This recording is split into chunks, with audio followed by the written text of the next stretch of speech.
The information contained in the video content posted to this site represents the views and opinions of the original creators of such video content and does not necessarily represent the views or opinions of the South Puget Intertribal Planning Agency.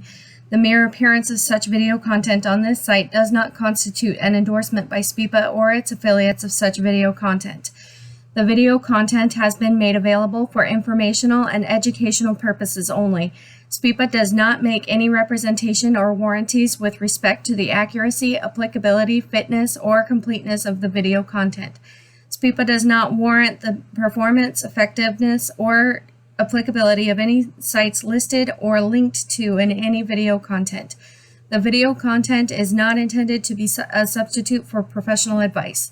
Always seek professional advice with any questions you may have regarding the subject of this video content.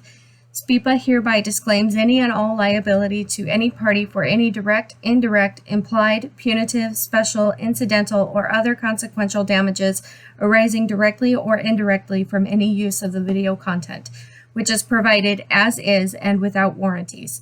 The production of this video content was supported by a grant from the U.S. Department of Health and Human Services Administration for Children and Families. Its content does not necessarily represent the official views or opinions of HHS and ACF.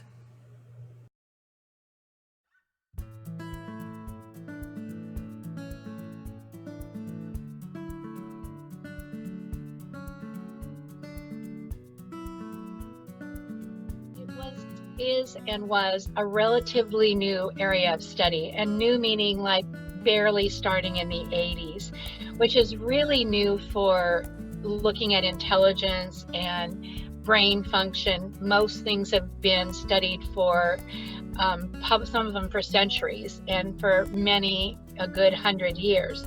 So when you look at the arena of emotional intelligence, it is a fairly new arena of study. What's interesting about it is that because of as the study began and as people started to look at it, it was so profound that there is a massive amount of study that's been done around it really fast because they recognize how important it was. So the way the studies began was that there was one particular case where a man who was a really a very, very successful entrepreneur in his own business, in construction business, had a piece of rebar go through his brain in an accident at work. Now, from all practical purposes, it looked like the man survived and looked like he recovered without any kind of issues. Went clearly through his brain. He healed. He was able to walk. He was able to talk. Nothing seemed to be impacted. But within 5 years, he had lost his family, lost his business, ended up actually dying on Skid Row. And so what they started recognizing was with this man is that he lost his emotional ability to manage his life. And that particular case, plus several other cases that were related in terms of other people who had brain injuries and brain injuries to that part of their brain, they started recognizing how important emotional intelligence actually was. And that's when they started doing just massive amount of research. They were doing it, interestingly enough, the first place, of course, was business, because they knew that it was going to make a huge difference in profits. They started looking at it in terms of education. They started looking at it in terms of health. So we got just this glut of information really fast about emotional intelligence. What all of the studies basically show, which is why people were so quick to jump on the bandwagon of understanding emotional intelligence and developing emotional intelligence, was what they found was anywhere, whatever study you're looking at, between 75 to 80% of how well someone does in life has to do with emotional intelligence. That blew people away because they had assumed that traditional intelligence, your IQ, was what had the greatest impact. And when they found out that your traditional intelligence had such a much lower percentage of impact, then of course everyone was very quick to try to figure out who's emotionally intelligent, how do you get emotionally intelligent. And so that's where all of this is coming from today, is explaining about emotional intelligence and the components of it. And down the road, we'll start to talk about how to begin to teach it.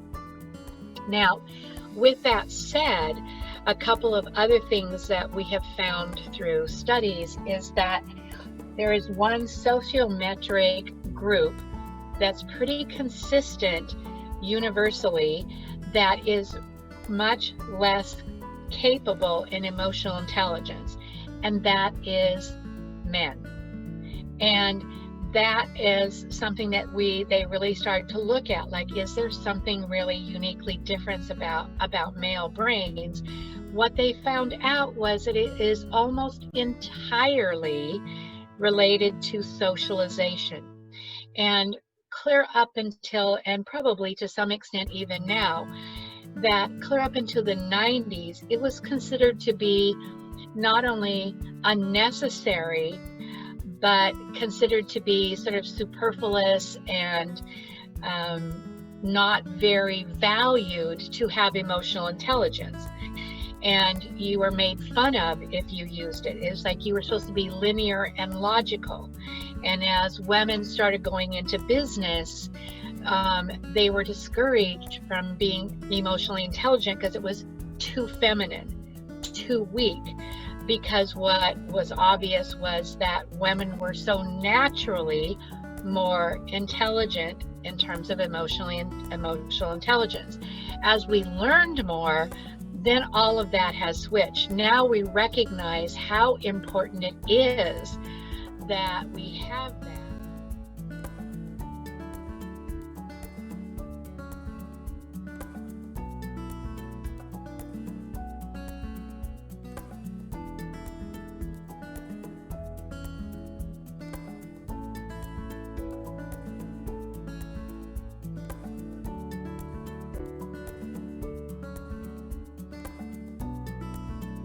Recognizing that it takes not only that traditional intelligence and capability, but that emotional intelligence to really be able to be successful.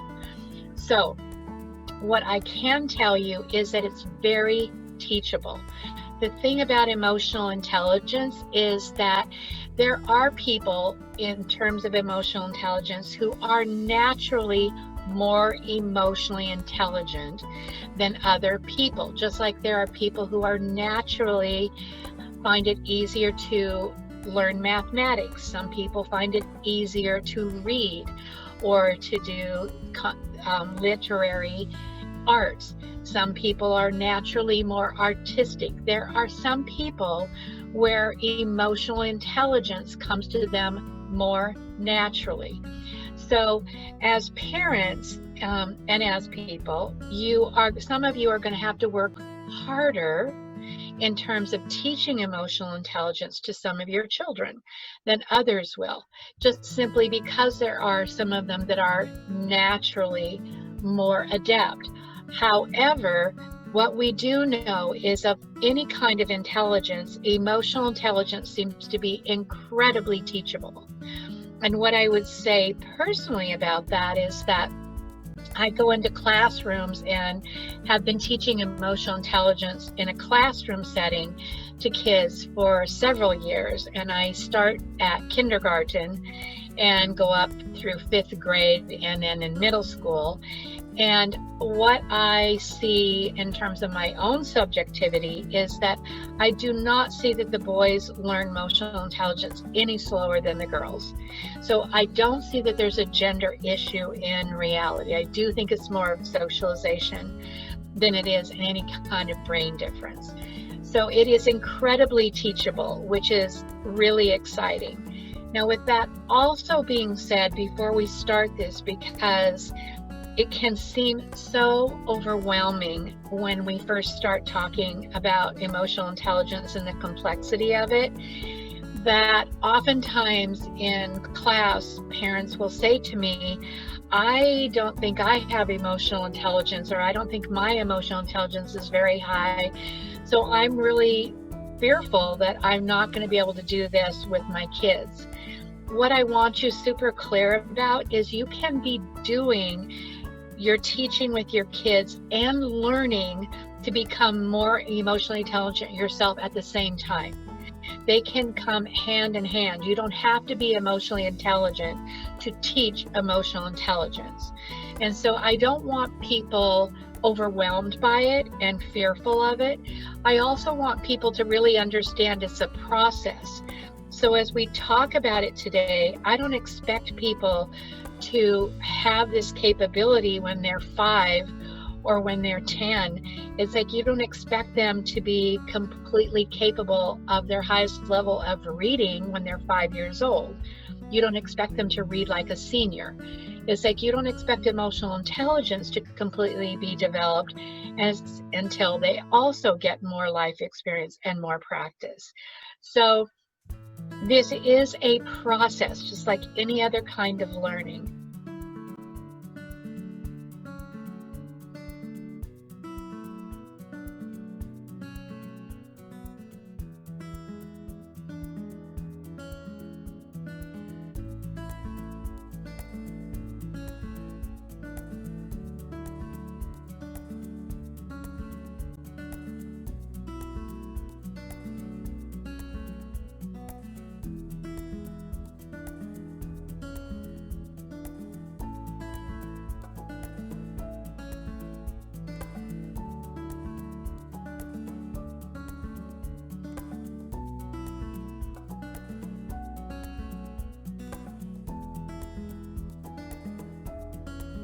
So there are basically 5 components of emotional intelligence. Most people who are what we consider fairly emotionally intelligent are generally good at the first one. So even those of us who are more naturally adept get sometimes stuck thinking that that's where emotional intelligence stops, but that is just the first component. So the first component of emotional intelligence is emotional self-awareness, that ability to recognize, number one, that you're having an emotion. And so we call that a somatic response. And what's interesting about this is most children are actually really much better at being able to recognize they're having an emotion than adults are, because adults have been socialized to ignore when they're getting a signal of an emotion because it looks too feminine or too irrational. And so from that perspective, we learn to not listen to our bodies. A somatic response is, what does your body do when you're having an emotion? So I can work with a group of adults and I will give an emotion and I'll say, where do you feel that emotion in your body? Just close your eyes, think where you feel that emotion in your body. And I'll see these hands go up incredibly slow as people are sort of trying to think where they feel that in their body. I can walk into a classroom of kindergartners and say, close your eyes, describe an emotional situation, ask them to tell me where they feel that in their body, and there'll be 30 hands up in 10 seconds because they are so still in tune with their body. So one of the things you want to do from the very beginning of working on this with your kids and with yourself is to immediately acknowledge that sort of response. And we can tell because sometimes kids will have an emotional response and they'll put their hand on their stomach. And if you know what's going on and you can label that emotion, you can say, I saw you put your hand on your stomach. You know that you must be feeling really anxious, for example. I don't want them to lose that somatic ability. like we've lost it as adults, because that's their first signal they're having an emotion. The quicker they can get to what emotion they're having and be able to identify it, and then they can learn to manage it from there. So now what you'll find is that as your emotions get more complex, or when I say complex, I mean emotions that you don't identify as often, you'll find that you have a harder time figuring out where they are in your body, because you've never given them a name, so you have never had to recognize what that somatic, that body response is. So it gets harder as you do this. Now, the thing about emotions is that I want to make really clear, those of you who already have your handouts, you'll see it looks like the one you're going to get from Beth looks like this. You can see that there's literally hundreds of emotions. And the more emotions you can identify and actually be able to label, the more capable you'll be of managing them when we get to that section. So one of the things you want to do with your children is develop a huge emotional intelligence repertoire. And sometimes what I'll do in groups where we're doing a whole quarter class on emotional intelligence, which shows you how really complex this is, that you can do a quarter class on it, is that I will say, I want you to pick out 5 feelings for the week that you think you're going to have, or you think your children have pretty regularly. And I want you to label those every time they have it. And then once you sort of naturally do those 5, maybe a week or 2 later, you're going to pick out 5 more emotions off this sheet. So within a month's period of time, you could have 20 emotion vocabulary that really roll off your tongue, and you are able to help your kids identify really quickly. So I really do want people to really take seriously this emotional intelligence vocabulary. This is really going to be your basis of development here. And so you're going to start with, where is that feeling in your body? And then you're going to label what that emotion is, both in yourself when you're having one and in your children when you're having one. Is everybody clear about that? You're going to label them in yourself. You're going to label them in your children. And FYI, those of you who've heard me speak about anger before, many people put all of their uncomfortable feelings in 2 emotions. They are, anybody want to guess?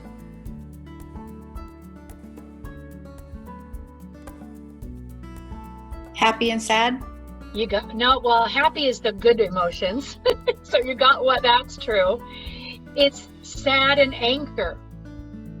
Most people put all of their negative emotions in either sad or anger.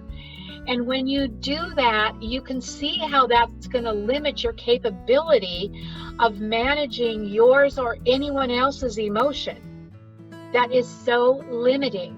So really watch yourselves when you're talking with your kids to not go in that anger or that sad. If you know that they're acting angry because they're disappointed you've told them they can't stay on their screens, it's like, I know you're disappointed, I won't let you have any more screen time. Don't say, I know you're angry.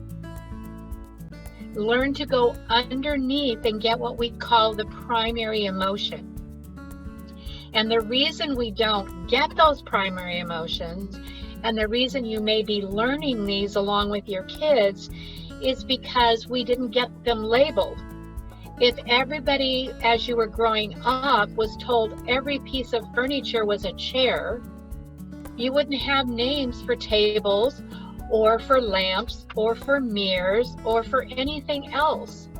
It's the same with emotions. We have to stop calling all emotions 1 or 2 or 3 emotions. There are hundreds of emotions, and the closer you can get to identifying that emotion, the more capable you're going to be of managing that emotion. Okay, so the first component is emotional self-awareness. We named the first part of that, which is to recognize in your body you're having an emotion. The second part is to be able to identify what that emotion is. And that's where that emotional vocabulary comes in. So you want to work on developing as broad an emotional vocabulary as you possibly can. Now, with that said, part of what comes with emotional intelligence is recognizing you can have more than one emotion at a time. You can even have emotions that look like they are in conflict with each other. So if a child is going to go to their first overnight at a friend's house, they may be excited and anxious.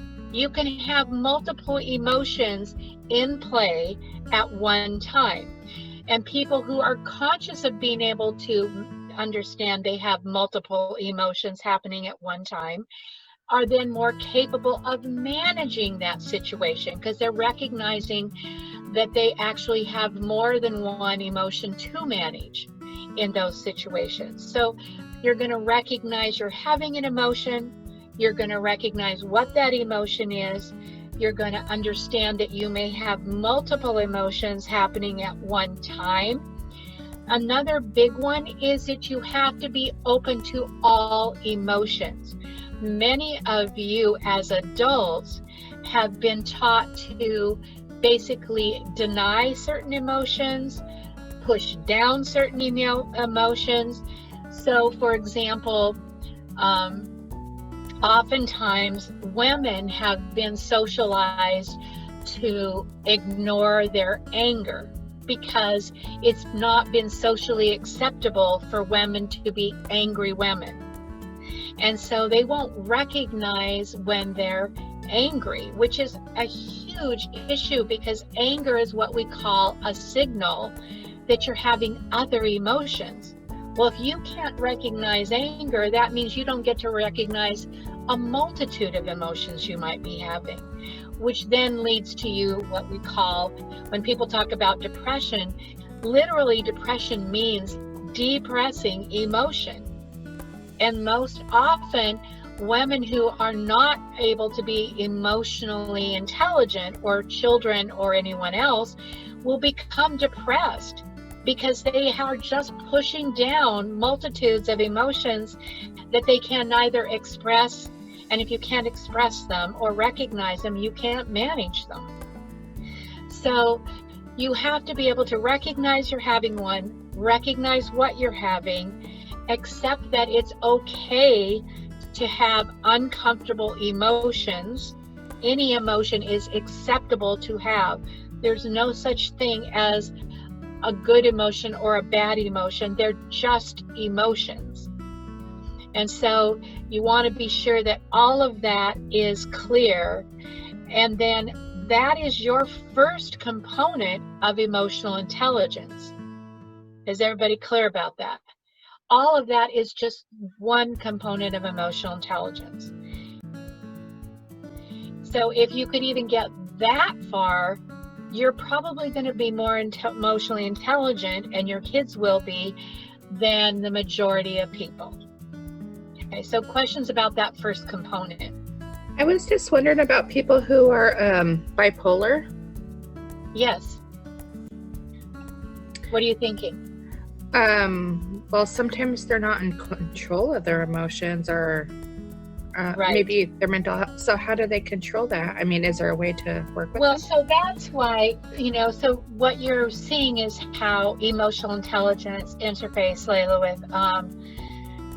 with mental health, because those are biochemical things that are happening. So there's literally a biochemical organic thing that's happening that's stopping you from being able to manage your emotion.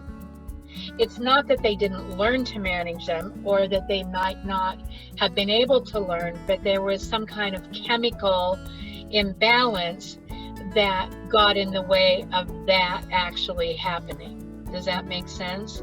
Or maybe they're aware of the emotion, but don't have the ability not to be, for example, like with ADD, they could be aware of the emotion they're having, but are too either distracted and or are too impulsive to manage that emotion. And that's why then people would be taking medications to basically see if that could mediate the chemical imbalance that would make it possible for them to manage that emotion. Does that answer your question, Layla? Yeah. Okay. All right.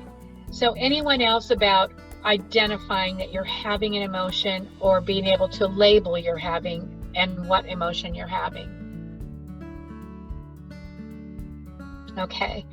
Now, what comes with that, and this is where a lot of us get stuck, is that even people who have started working on this, years ago, sort of got stuck with, okay, now I can label my kids are having one, I can label I'm having one, but I don't know how to manage emotion. So the next one that we talk about, the next component of emotional intelligence, is management. Now, the first thing in management is being able to be sure that, number one, you give off the right signal for the emotion you are having. If you are giving off angry when you are disappointed, you're not giving the right signal, then you're not going to get your need met. And we see this all the time in settings with people and children at school, where if they're not very emotionally intelligent, they give off a signal of being angry, when in fact what they might be feeling is rejected because the kids aren't playing with them. But if they act angry, they get more rejected. Is everybody clear about that? Whereas if they would act rejected, we have a natural response as human beings to respond differently to that signal. So for example, and we're going to play with this, I'm going to show you, so first of all, this is what anger would look like. Fine, I don't want to play with you. You guys are mean. Now, the other kids are kind of looking at each other like, good riddance. Don't want a thing to do with them. Now, stop and think and watch what happens when I act rejected. So rejected would look like this. Okay, it's okay if I can't play with you guys today. Okay, all right. What are all of you starting to do right now?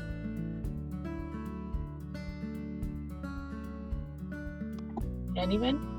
Feel bad for you? Yeah, and because you're feeling bad for me, what do you want to do?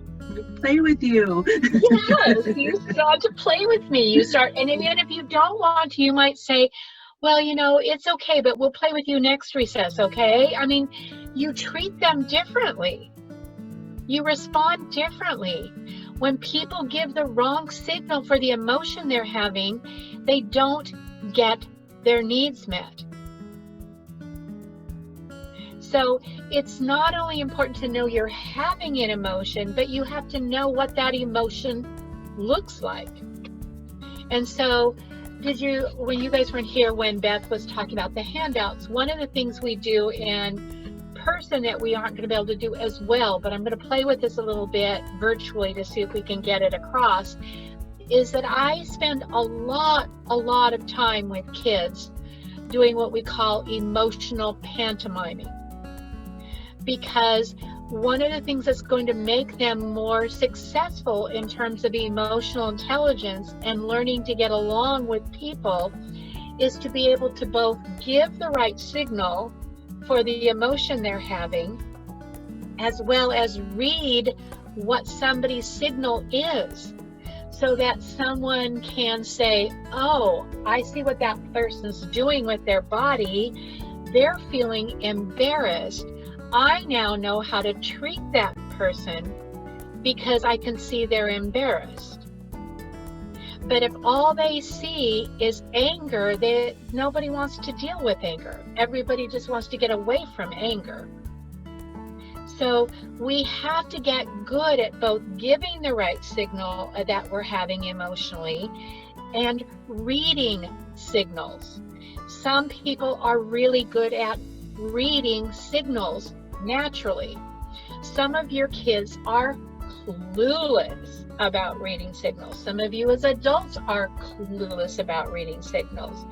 So for example, I will see some kids where they're talking too loud and another child will put their hands over their ears, which would seem like a pretty obvious signal that somebody's talking too loud.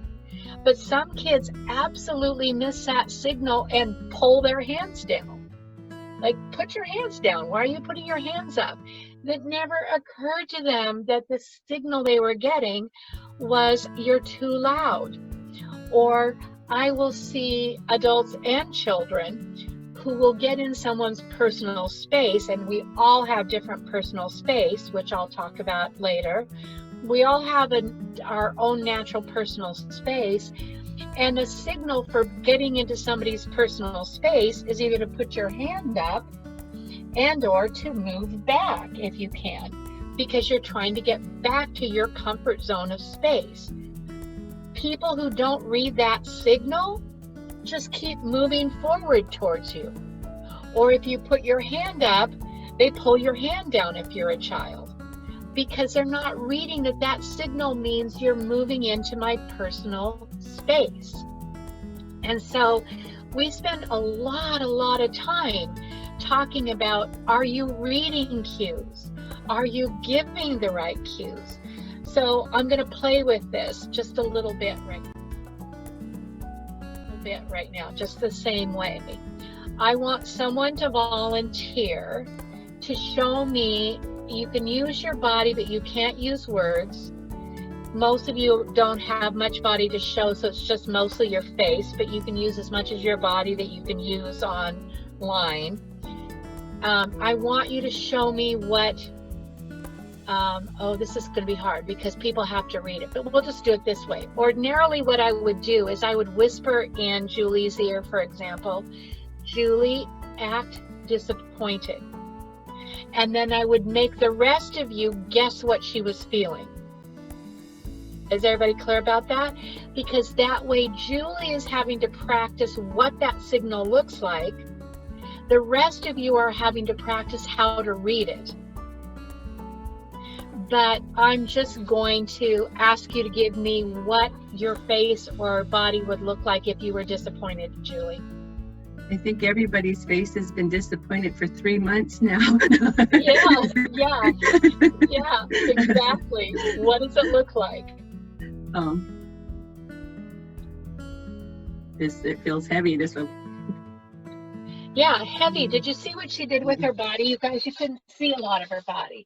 But what is pretty typical of disappointment is that heavy, like she calls heavy. A lot of times people will go, you sink, like the air was let out of you.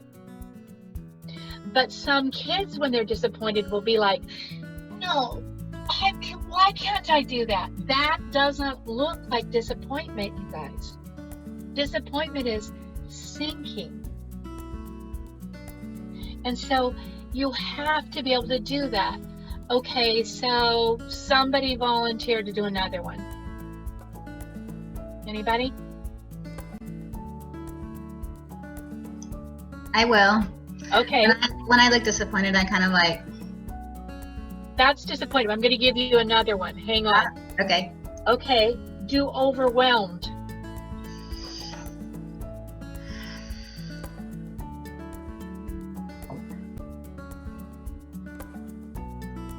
Okay. What would most of you have guessed she was? If you hadn't heard me say it. I think because I work with her, I could tell that look, what she's feeling, but that's because I know her though. Yeah. I would guess angry. You would have guessed angry. Or upset. or upset. Some people, I would have guessed, honestly, if she hadn't told me, I would have probably guessed confused. And the reason I said that is because I saw her looking like side to side, like, you know, which makes sense with overwhelmed, because you are like, what do I do next? Or how much do I do? So you could see how for Maria that would look like overwhelmed. But if you really want to get truly that piece of overwhelmed, I probably would have given this signal. Is there any question what I'm feeling? Is everybody clear about that? So the better you get at signaling, the better you're going to get needs met. And people are going to be able to work with you. Okay, so anybody else about this? I'm going to try one more. Anybody want to volunteer? How do we get people to start to read signals? Like, how do we get them to understand that people So are... that's why it's so good to do like pantomimes with kids. You can do them in your family, just like you would do any kind of pantomime as a game. You can just do emotional pantomimes. But the way it works is like in a classroom setting, for example, I will have the child and I'll whisper in their ear, do embarrassed. And then I make the kids raise their hand if they want to guess what she is or he is. And if they guess 3 times and don't get it right, then I will make her change the signal. Like, you're not giving a clear signal. Now, sometimes I'll whisper in their ear what to do as a signal because they're really clueless what to give. But if somebody guesses the signal right, like if I had done this and you had said overwhelmed, Layla, I would say, Layla, how did you know I was overwhelmed?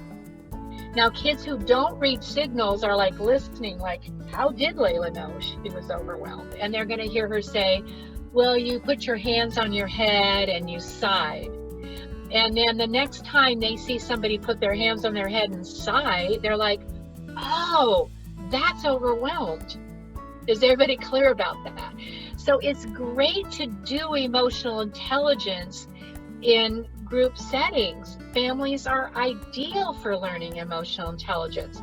Classrooms are ideal for learning emotional intelligence because we can learn from each other. So people who are naturally emotionally intelligent become the teachers of the people who have to learn it more, you know, that it's not natural for them. Does that make sense, Layla? Yeah, it actually sounds like a fun game we could play with all the different kids. Absolutely. Absolutely. And it's fascinating how quickly they learn it. So, you know, you can do it one week and the next week kids who were really poor at giving signals or really poor at reading signals, instantly you see their progress. And then their progress in that is what gets them excited about continuing to get better at it. I have a question in the chat that says, do you think that online interactions distorts how children learn to read signals? That's a great question. I would say yes, to some extent. Better to have a Zoom, for example, than a chat, because there are no signals in a chat. Is everybody clear about that? It's one of the problems we have with kids doing only texting, is because they're not getting any of the signaling that goes with it. So there's a lot of misinterpreting what somebody was saying in a text, in good ways or in bad ways. They're not getting all of the signaling that helps them understand what someone's communicating. So absolutely. The tone, is that what you're talking about, like the tone of a text? It could be, right. The tone of a text, there is no tone in a text. Is everybody clear about that? When you're talking, or I'm talking to you even virtually like this, you still get to see my facial expression. You still get to hear the tone of my voice. You get to hear if I'm chuckling or sighing out of frustration. You get to see there's so many signals that come from that face-to-face interaction that it's one of the things we're really concerned about with emotional intelligence, is that as we get more dependent on doing texting instead of actually even talking on a phone, because at least talking on a phone, what you're getting is the tone of voice. You're getting, the little sort of idiosyncratic things we do with our voice to let people know what we're feeling or thinking. When you're texting, you've lost everything but word. Is everybody clear about this? So as a result of that, yes, it's very distorted, or can be very distorted. And secondly, the other thing that I worry about this so much is that they're not getting practice in learning how to read or give the right cues. They are not going to be able to text the rest of their lives. They're going to have to work in offices with other people. They're going to have interpersonal relationships with partners. So they're going to have all kinds of times when they're going to need to have that skill that isn't getting developed through just texting. Did that answer that question that was asked? I don't know who asked it, so. Anyone? I think so. I think that answered the question. She said, yes, thank you. Yeah, absolutely. And it is why I do encourage kids to, it's like you can make friends online, and people will say, well, I have all kinds of friends just gaming. And I'm like, I do think those are friends. And I think you need to have face-to-face friends, not just online friends. So, okay. So now, speaking of managing, which is that second component, is that you have to learn, once you know what your emotion is, if you are disappointed, how do you shorten the duration of that emotion? What kinds of things can you do for yourself that will help you shorten that duration? If you are frustrated, what are the things you can do that can shorten that feeling of frustration? If you are overwhelmed, what can you do that would shorten that feeling or duration? If you are excited, what can you do to lengthen that duration of that feeling? So, for example, let's start with excitement. It's like you can be excited because you just heard that you were going to get a free trip to Disneyland for your family. And that feels really exciting. What do you guys do to lengthen it? You start calling everybody you know, because you know that if you share it with somebody else, you get to feel that excitement again. So you start calling everybody you can think of to be able to share that you got this exciting thing to happen, because what you're getting is the ability to lengthen the duration of that good feeling. To shorten the duration of disappointment, some of you have learned that you have to pretty quickly find something to substitute for that. That if you're disappointed you can't go outside, then what can you do that would make you feel better quickly? Well, I can distract myself with a movie. I can, play a game. See if I can get somebody to play a game with me. You're going to shorten the duration of that particular emotion. So your job, after you know you have an emotion, is to know how to manage that emotion. Then part of that second component is learning how to manage other people's emotions. So when I say that, you're not responsible that somebody has an emotion. Is everybody clear? People's emotions are their emotions. So you may do something or say something that forces someone to, or doesn't force them, but triggers them into having an emotion. So you're not responsible, but you are responsible, if you're an emotionally intelligent person, to know how to manage that emotion. So a great example of this is that if you are on the road, if you are on the highway, and someone is on your tail and they are honking and flashing their lights and they finally go around you in a rage, an emotionally intelligent person doesn't flip them off. Is everybody clear about that? Because if they're already in a rage, which probably has nothing to do with you, but if they're already in a rage, it's not very emotionally intelligent to increase that rage. An emotionally intelligent person, when they drove by, would probably make a point of sort of looking the other direction, because they aren't responsible for that rage, but they don't want that escalated either. And so you have to learn how to manage other people's emotions. If you aren't getting the right signal from somebody, you can't manage their emotion. If they aren't able to read your signal, they can't actually manage your emotion either. So that signaling, that ability to read and give the right cue is going to be key in almost every relationship they're in almost any relationship they're in, and particularly around people they don't know well. Okay, so questions about that? I have a question in the chat box that says, what is an example when a child emotionally shuts down or floods emotions? I have two boys that handle it completely different. My 9-year-old floods when he gets upset, and my 6-year-old stalks to, I assume, goes straight to anger and shuts down. I try to talk about it, but it gets to a point where I need to just let him finish before talking about it, or doesn't seem to get through to them to focus on which emotions and why. I hope that made sense how to handle it. No, it totally makes sense. And it's like, that's emotionally intelligent, first of all, that you recognize they're flooding. Because when we have a big emotional response to any big emotion, if it's really big, and some kids flood, some people flood easier than others. And so when someone is flooded, they cannot process. They literally cannot process. They can't think. They can't manage their emotions. So one of the things we have to teach is how to manage flooding.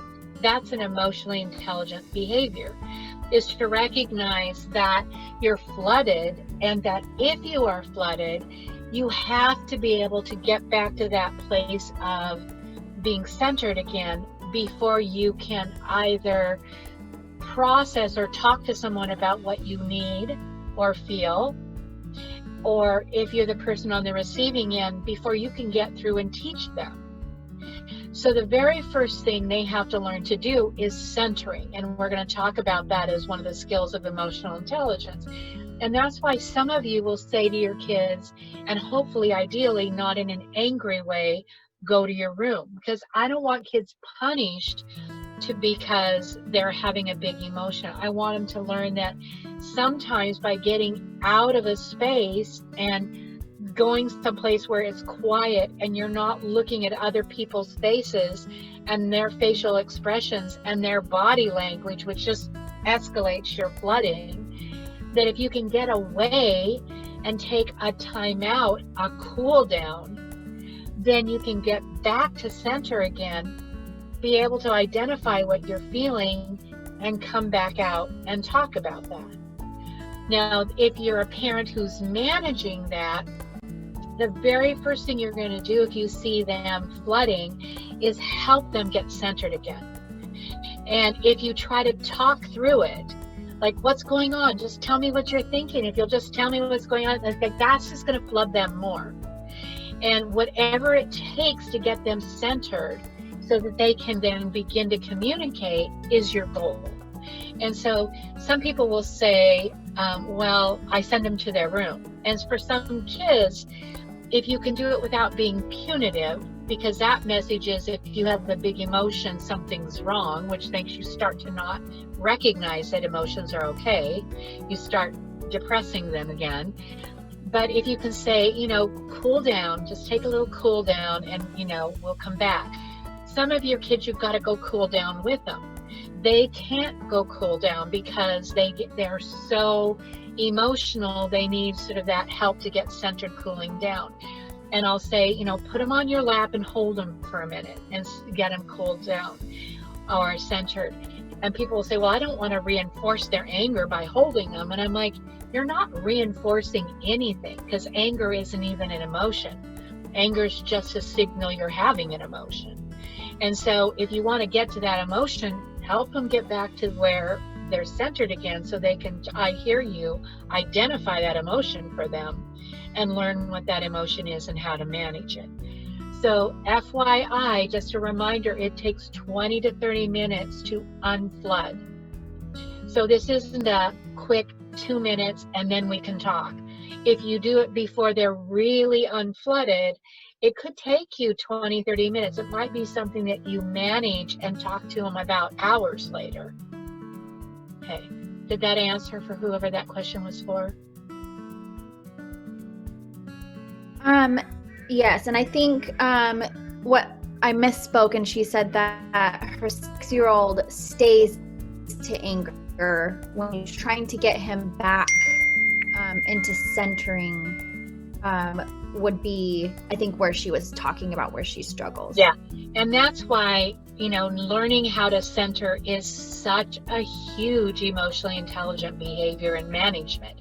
It falls under that managing emotions, because many adults and children have no idea how to get centered, and many of us don't have a generalized, even cultural thing. Like some people take siestas, and that's just a cultural thing that people do to get centered, you know, during the day. Or some people will have morning prayer. That is a general thing that people get centered. So some people and some cultures have something they do every day that helps them stay more centered so they don't flood as easily. And then we also have to know how to center in crisis.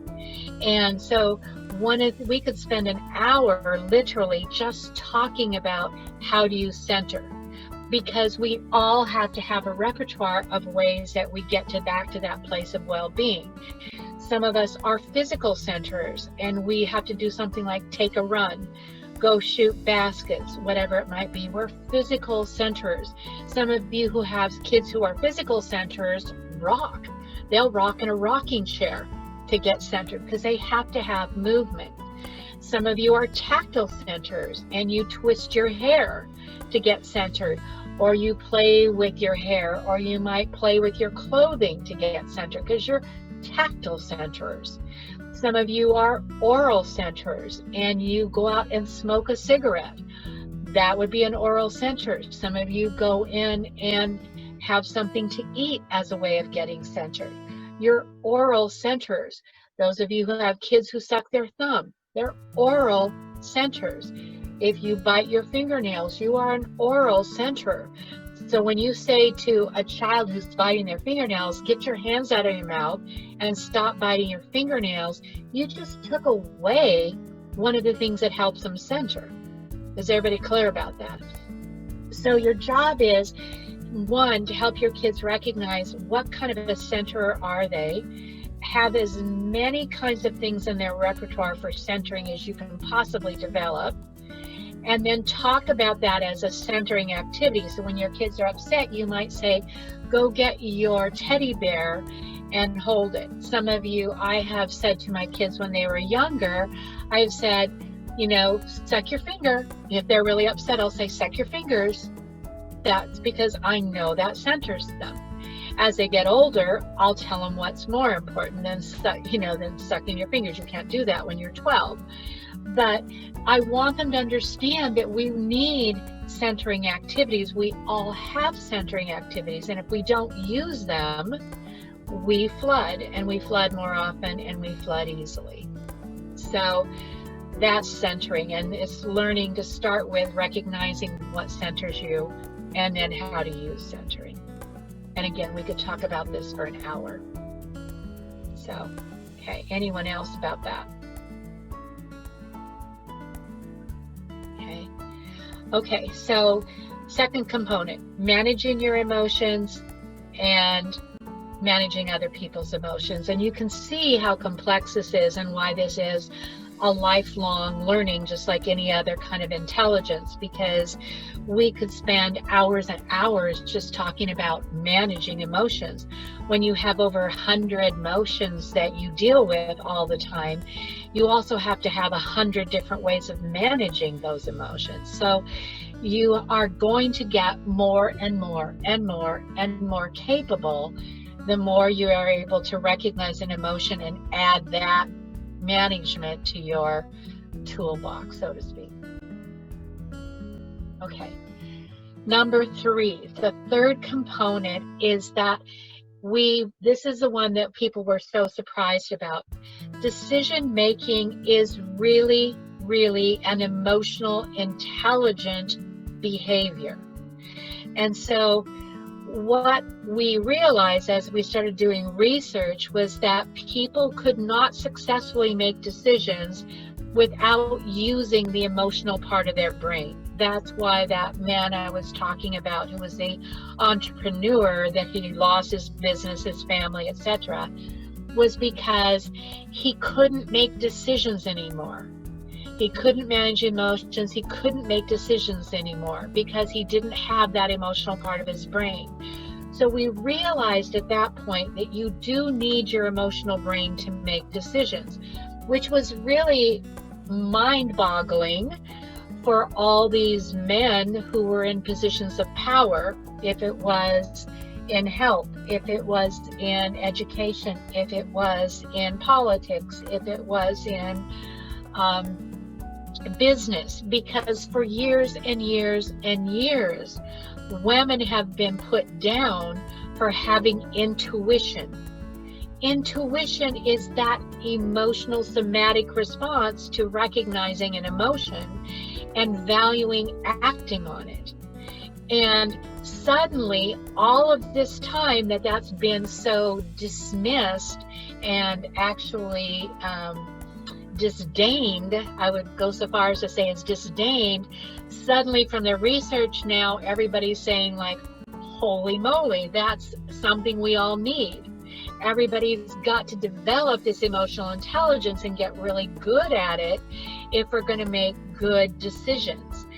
And so that was eye-opening and makes it really difficult to sort of switch gears for a lot of people. So that was the first big aha that came out of the research. The second part of this in decision making was that people were absolutely convinced that, of course, it went through your logical brain and then you had to use your emotion a little bit to make a good decision.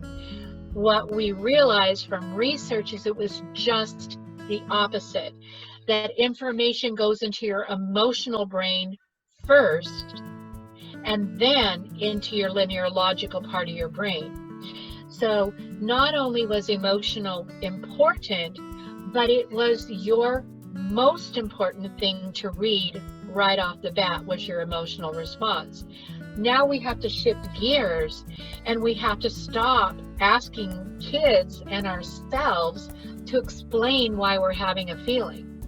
It's like we have to honor that there's a feeling and that's a valuable piece of information, act on that feeling, and then with time start to figure out why logically that's a good idea. So for example, it's like if you see someone coming towards you and you for whatever reason get a signal that that person is not safe or could hurt you, so you're going to immediately cross the street or do whatever you need to do. You're not going to try to ask yourself, now why am I thinking like that? It's just, why would I do that? It's like you're going to move across the street.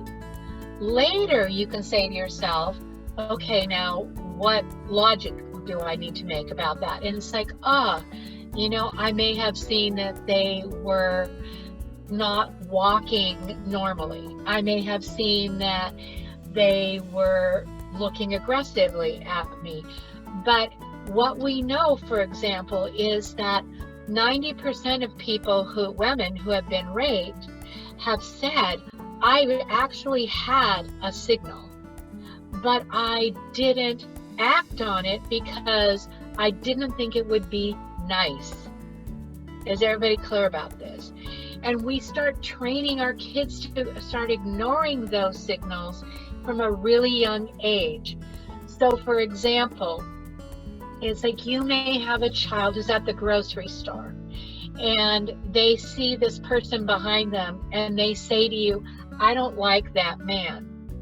And you may know that the reason they don't, quote, like that man is that he is wrinkly and old and has big ears, or he's a person of another race which they're not familiar with, or it doesn't matter. What they're telling you is, I'm getting a signal that something's different, that something doesn't feel safe to me. I don't want you at that point to talk him out of it. I don't want you to say, why? He's really nice. He just wants to be your friend. That's like saying, don't pay attention to that signal. Is everybody clear about that? That's teaching them, ignore your signal. Instead, in that moment, I would rather have you say, if you're not comfortable, stand by me. In other words, act on your signal. Later, you're going to go back and you will say, why didn't you think that man was nice? And they might say, well, because he had this weird wrinkly face. And you could say, oh yeah, that's what older people can look like. When you get elderly, some people get really wrinkly. And you're right, that isn't what you're familiar with. Well, now they have a logical piece of their brain that the next time that happens, they don't have the first reaction of he's not safe. They understand. But in that moment, I still want them to learn to read that signal. Is everybody clear about that? So we have to make this shift now of not denying that an emotional signal has a value in our decision making. It is our first information in our decision making. Our second part of decision making is our linear logical brain. Okay, so questions about that piece? I was just thinking, I wonder if that has something to do with your flight or fight, Yes. where your emotions kick in first. Yes, they are related because you're getting a big emotional hit, and that's your brain doing fight or flight. And I'm saying to you, pay attention to that. If you get that emotional hit, do fight. Cross the street, go another direction, stop and get help, whatever it might be. It's like you got a signal. Later you can go back. It's interesting, if you hear about, I was thinking about, which one was it? It was one of the shootings at one of the colleges. And a lot of the kids after the shooting at the college had all kinds of signals they didn't act on. They were saying things like, we were talking about how he could go postal. They were making dark humor jokes about this person. They were getting some kind of signals, but they weren't really understanding what they were getting. They knew they were dark, but they didn't act on them. They didn't tell anyone until after the shooting had happened. And so it's really learning again that those gut feelings are valuable, and that they probably are giving you signals that you want to act on and eventually do something in your linear logical brain with. So yes, I definitely think it has to do with that fight or flight. Anyone else about that gut feeling piece, or being able to use your emotional brain to make decisions? Now, in that same component, one of the things I want to remind people is the more emotionally intelligent you get, the other thing that happens is that you start to recognize when you have an emotion that you shouldn't be making a decision at that time. Like if you're really, really angry or really, really in grief, it may not be the best time to make your emotion. You also may recognize that there are certain emotions you have that are good times for you to make a decision. And so sometimes we will have this incredible hit of some people will call an aha, where it's like, oh my gosh, that is exactly what I need or want. It's like, well, then act on that. You just got a good, strong hit for impetus to action. So you're going to recognize when an emotion is, as you get more emotionally intelligent, you'll recognize when an emotion hinders your decision making, and you'll recognize when an emotion can enhance your decision making. And that would be sort of the next level of emotional intelligence. Okay, so question.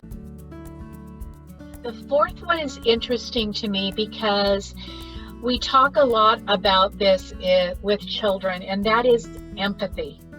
And empathy is that ability to, have an emotional connection to someone and to be able to know how they're feeling and support them. And a lot of parents of really small children will say, well, they don't have much empathy. Empathy doesn't come in, first of all, until somewhere for most kids between 3 and 4 years old. Because developmentally, you have to be at a developmental place where relationships are more important than your own agenda or toys, etc. And so empathy starts to develop somewhere between 3 and 4. So we have to be realistic about when we see empathy develop. But the other thing that's a bigger concern in this generation is that we are, and parents are talking about it, teachers are talking about it, is that we're seeing children become less and less empathic in this generation.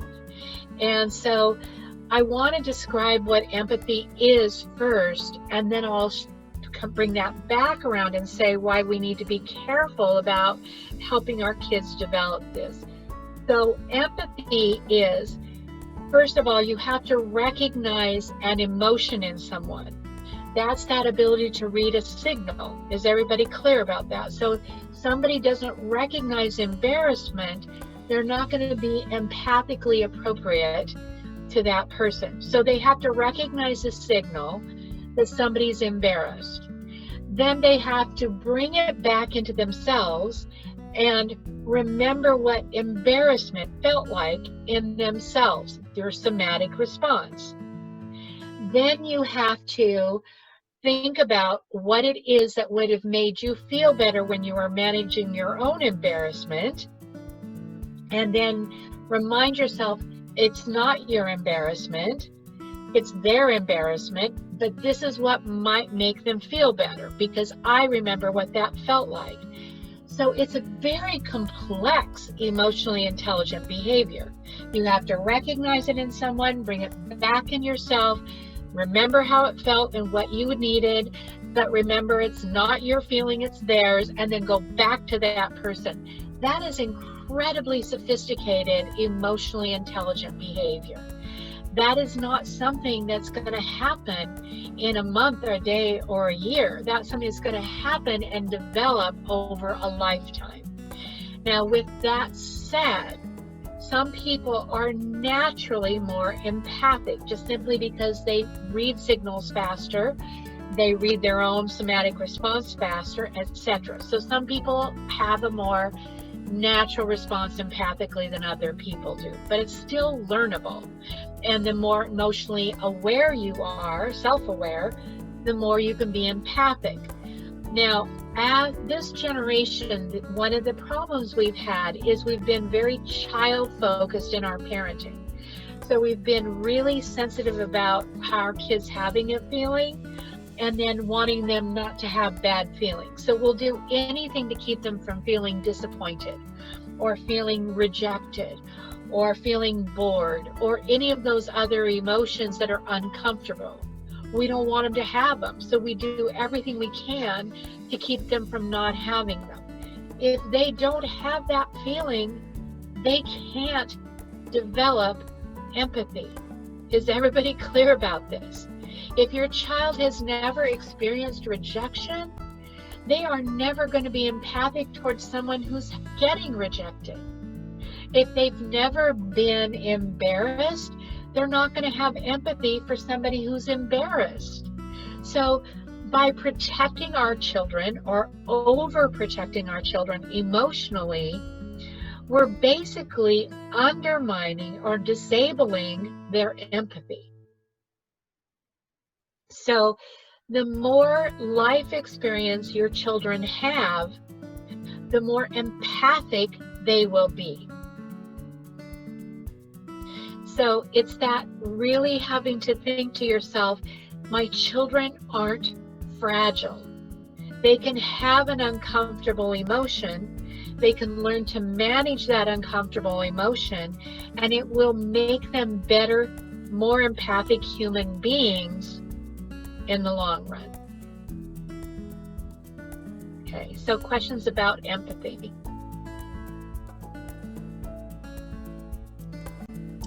Is it true you only have till like the age of 7 to teach boys empathy? No.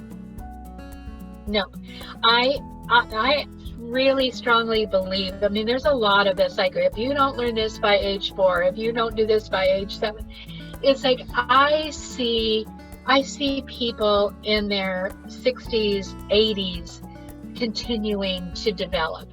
There has to be impetus for it.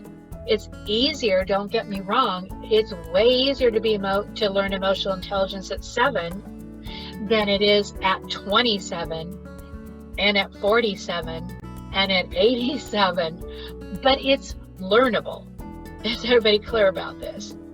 So I don't want people feeling this urgency, because you may end up teaching something you don't want to teach because you're being too urgent about it. So I want you to understand that you want to continue working on these skills, and that these skills are going to be developed the rest of their lives. They're going to become more and more and more empathic if you work on empathy, you know, no matter what age they are. I have a question about being empathetic, and I don't know if it makes sense, but taking on too much empathy, or where it kind of burdens you. And I always see, like, you know, little things about being an empath. I worry about being able to protect your energy in a way, I guess. Yeah. So that's another part of emotional intelligence. And some of you and some of your children will never have to struggle with that, because it's not something that naturally you do or take in. But you're more likely on that continuum of, I have to read it, this is what I need to do, blah, blah, blah. But if you're naturally more empathic, one of the emotional intelligence tools you have to have is externalizing other people's emotions. So to remember when I was saying that you recognize they're embarrassed, you bring it back in to remember what it feels like, but you also are really good at reminding yourself it's not your emotion, it's theirs. And I'm going to respond to it as a human being, but it's not my emotion. And that's what people who are empaths or who struggle with this internalize everybody's emotions. Is everybody clear about that? And so they can be burdened by them. So you have to learn how to recognize that you can feel that emotion and then remind yourself that someone else's.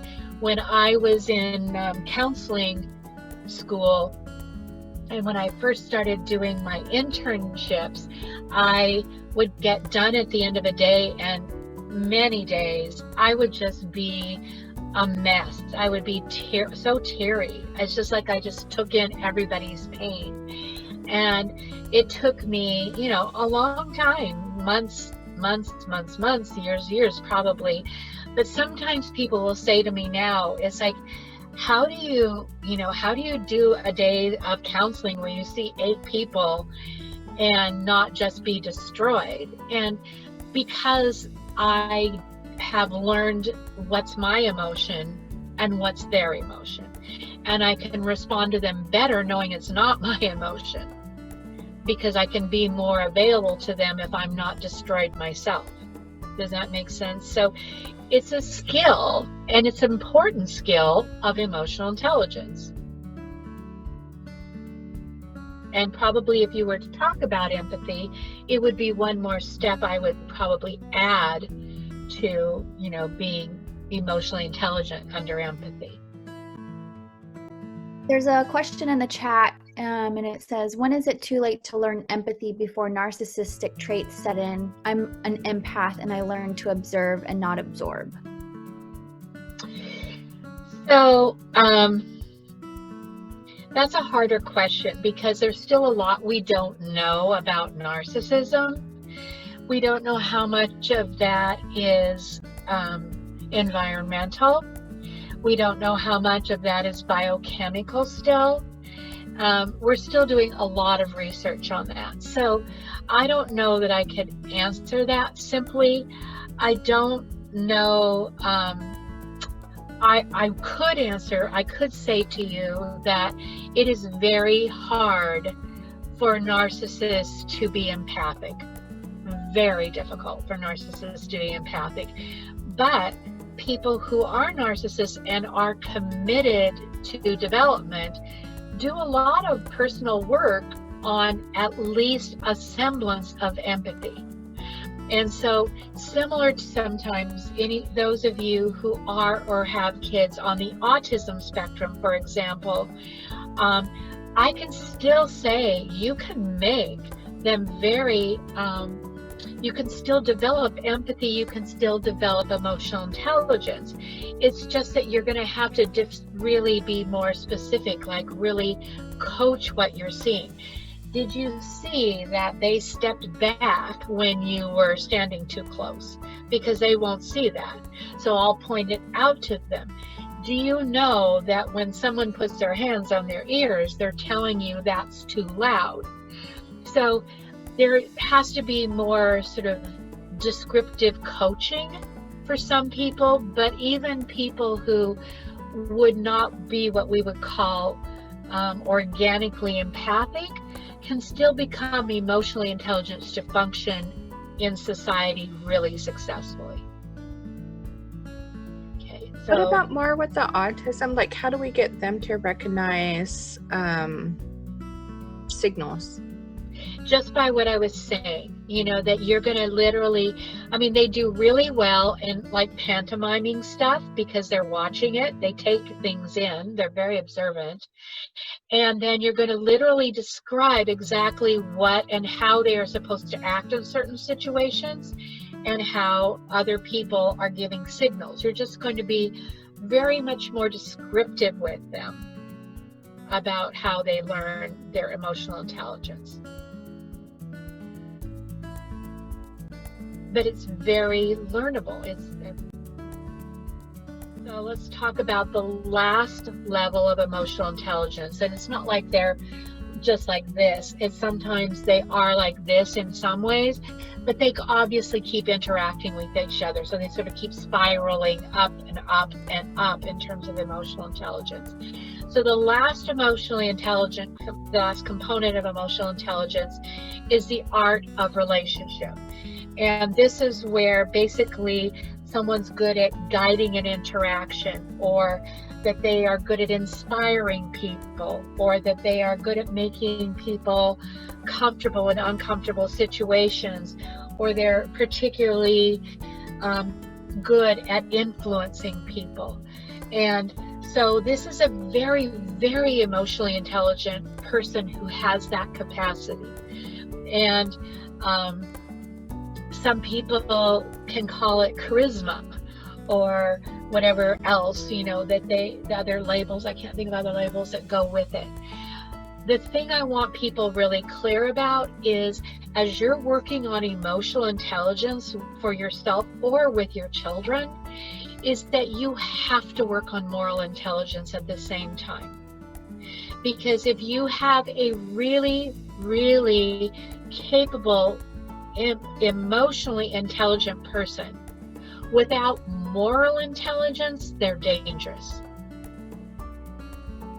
They are your Hitlers. They are your Jim Jones. They are because they don't have the moral intelligence to know that goes interfaces with that, to be sure that those skills, that kind of intelligence and power isn't going to be used for harm.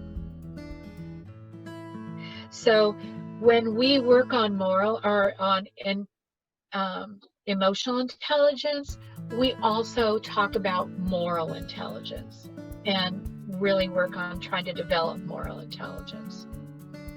Okay, so questions about that? Can you give us an example of how to help children develop moral intelligence? It can be things like listening to boundaries. When someone gives you a boundary and listening to that. It could be things like, I'm trying to think of another really common one, like recognizing what are positive character traits, like courage and standing up for the underdog, and so that they are developing positive character traits and not being focused on power and wealth and things that would lead these tools to be used in negative ways. To be talking about integrity, that's doing the right thing regardless of outside pressure. So that you're working on all of these morally intelligent behaviors so that as they become more emotionally intelligent, that intelligence is going to be used towards good, not evil. I have a question in the chat that says, how do we help our children process their emotions with what's going on in the world right now? Yeah, I think this is really huge. And one of the things I want to say to you guys as you're working on emotional intelligence is I don't want you afraid of your emotions or your kids' emotions. One of the things about being emotionally intelligent is not being fearful of emotions, but seeing emotions as an opportunity to become more aware, or opportunity to make change, or an opportunity to, so you're a living laboratory. And so if you're afraid of your kids' emotions, your kids are going to be afraid of their emotions. So I don't want you afraid of your kids' emotions. There is a lot to process right now. And what's difficult about processing some things that are happening in our world is that we can only process with the life experience we already have. So if you have a 5-year-old, they can only process, for example, concretely. They can't understand abstract thoughts, abstract concepts. They can't do that. Their brains aren't developed for that. Abstract thinking doesn't come in until 8. So let's say you have an 8-year-old. Okay, now you can start talking about things like racism and white privilege, but they have to have enough life experience to be able to process what that is. So we have to sort of look at both things. We have to look at, what developmentally can they understand? How much life experience do they have, and how can I use the life experience they have to help them process what they're seeing? And sometimes we have to protect them from even seeing some things because we know they don't have any capacity for that process. Does that make sense? Because they don't have enough life experience or brain development yet. But the other mistake I think we make is that sometimes we want to protect them. So we think by just not talking about it or by hiding it from them that's better. And I really want to be clear that it's pretty hard to protect your kids in this day and age from information because they get it. So there's so many ways they're getting it now. TV, friends, internet. I mean, they're bombarded with information. If you're not processing with them, then the message they're getting is that they're not supposed to talk about it, or they're not supposed to be processing. So they're doing that all by themselves with no adult to help them who's had more life experience and more understanding. So you have to be ready to go sometimes to those dark places with your kids, so they aren't going to those dark places by themselves and trying to process something that they don't have any life experience for. There's a question in here about addressing that specific topic even with a child of color. An example would be, you have a grandparent, say, who's predominantly white and then has children who are of color, and sometimes uses, like the keyword like curly tops for a child, kind of not in a necessarily harmful way, but also still harmful. So here's the thing about well, let me say something in general first so I don't forget to do this. So I've spent the last couple weeks, you guys, putting a resource list together about racism and white privilege for families. It's got some podcasts, it's got some videos, it's got some books. It's got some TED Talks, it's got different lists on there and you can get that off my website. You can download it off my website. So just FYI as a resource, because of course we can't spend hours talking about this today, but that is a resource for you. With that, download that in the chat for everybody. You're gonna what? I'm going to download that resource and put it in the chat for everyone. I just wanted to let them know. Okay, now I want to be clear here, you guys, that was really designed for people to understand who are not brown and black people, because the real change comes with people who have white privilege understanding their racism and privilege. And so as you're looking at this, it probably will help you if you are a person with children or dealing with children of color, to be able to say and help them explain to them what they're working against, what they struggle with, why people respond to them the way they do, etc. So the thing that's important about some of that and about racism is that people don't, especially people who have white privilege, don't want to admit they're racist because they think of it as bad. And it's like, if we aren't people who have that experience, think of it in terms of empathy. It's like, if you don't have the life experience, you're not empathic. So a grandparent who calls a child curly top, or says something about someone's features or whatever, they may have absolutely no intention of being hurtful. It doesn't change. Intention doesn't change if something's hurtful or not. Is everybody clear about that? And so it's important, for example, to try to find a way to talk to that relative and say, I know that you adore your granddaughter, but when you say, and whatever it might be, you would say, this is what they are probably hearing, or this is how it could be affecting their sense of self-esteem or their identity or whatever. And so you want to help people understand that, there's just growth that has to happen. That's what we are. We're lifelong learners. We have growth. At the same time, you will be talking with your children about that isn't okay, that comes from a place of a lack of awareness, not necessarily a lack of love, but at least a lack of awareness, a place of ignorance. You will give them other messages, and do give other messages. I really am more concerned, honestly, about the issue of white privilege, because people who I have children of, brown and a black child both. And I I don't have a choice but to talk about these things from the time they're really little, because I have to deal with things all the time and I have to protect them, and I do my best of my ability. When you are in the position of white privilege, you don't even think about talking about a lot of things. And so part of it is having to recognize that unawareness. And that's part of our job, is to try to see if we can start to communicate more authentically and more openly about those vast gaps.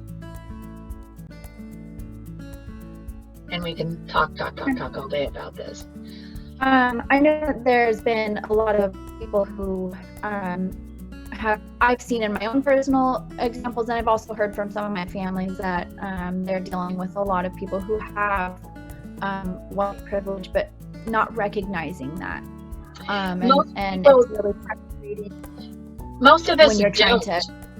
Most of us don't, until oftentimes we start to recognize it when we've had something more directly. It's like we're seeing more recognition right now because of some horrific experiences we've observed, or we've had the experiences ourselves because we had exposure through someone else. But most people aren't, and most people prefer you aren't aware of white privilege, because white privilege is how white people keep power. Is everybody clear about this? And we've had generations and generations of being really given ways to keep that power. And part of the way to keep that power is to deny that there is that power or that privilege. And so we've been well schooled in not thinking about white privilege. And that's why a lot of those resources are really designed, that I have on there, to try to get people more conscious of white privilege. Does that make sense? Yeah. I had a clarification. So I got a text message on my phone for the question about addressing racism with children. And the question was, she was really aiming more towards explaining to her child without scaring him or making him feel less than because of his skin color. Trying to explain to him how that can affect him, or how, I assume, to make sure that he is aware of what racism is and how to stand up for it without scaring him, because he's 9. So, this is heartbreaking to talk about, and again, a vast difference between someone who has white privilege is that I don't know that you can honestly explain about racism without fear being attached to it, because that is the nature of it, is that there is a level of unsafety that comes with that. And it is heartbreaking. And one of the things that's on the resource sheet are parents talking to their children about how to stay safe and what to do if they're confronted and so on. And some of these kids are 4 or 5 years old and are crying, and it's heartbreaking, because it would be incredibly wonderful to be able to protect our children's innocence and protect them at the same time. And that is not necessarily always the case. I would say, like anything else, one thing I would reassure you about is that the more someone feels like they have tools to protect themselves, the more secure they feel. And so it is sad that they have to lose some innocence to get those tools, but we do that around sexual abuse as well.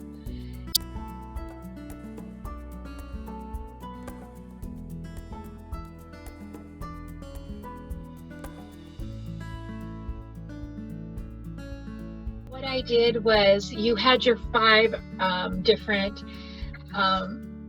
the 5 different components, and so you see those, but I wanted you to sort of see how those components played out in skill building. So I made you a list of the skills that would actually manifest from, it looks like this, the skills that you could work on that would manifest emotional intelligence, and I kind of put them down in order. So identifying feelings, we talked, you know, recognizing somatic responses, learning how to give and read body cues, differentiation. So differentiation in this case is the ability to recognize difference without judgment. Let me say that again. Recognize difference without judgment. So an emotionally intelligent person can recognize that they feel differently about something, and doesn't mean that one of them is right and one of them is wrong. It means they feel differently. And so to be able to do differentiation makes problem solving easier.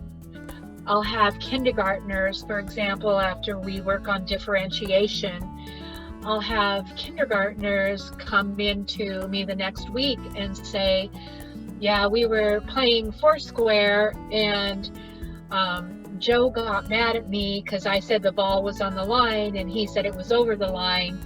And I said to him, Joe, this is just differentiation.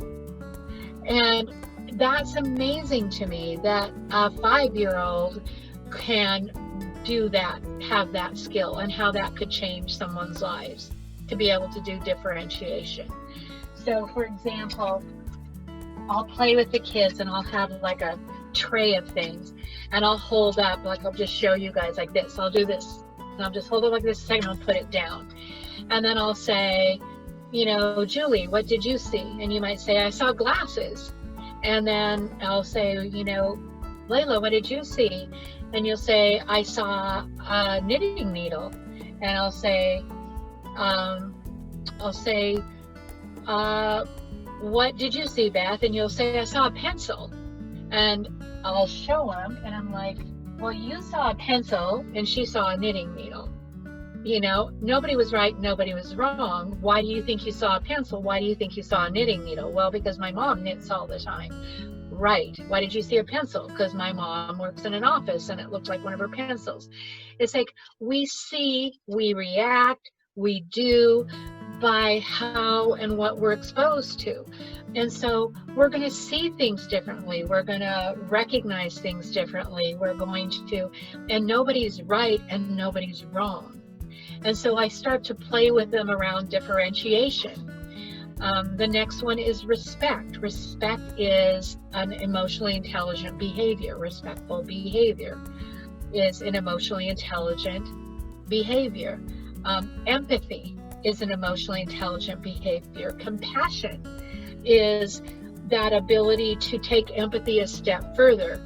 It's like you may never have lost a child, but you have lost a pet and you have a child, and you could imagine empathically what it would feel like to lose a child.